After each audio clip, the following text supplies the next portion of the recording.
Hi everybody, David Kino with Basecamp Trading. This is a free video for Thursday, December 11th. So looking at NVDA today, part of the reason why the NASDAQ is so weak is we got a kind of a negative report from Oracle in terms of its future outlook.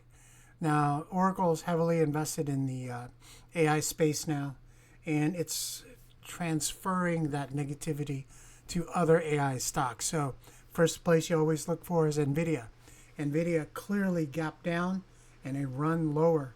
Now remember, we were waiting for a break of the 8-day EMA earlier this week. Well, we got it today. Now it is staging a pretty sizable reversal, so I don't necessarily want to call a downside move until we break this morning's low, roughly at 176.5.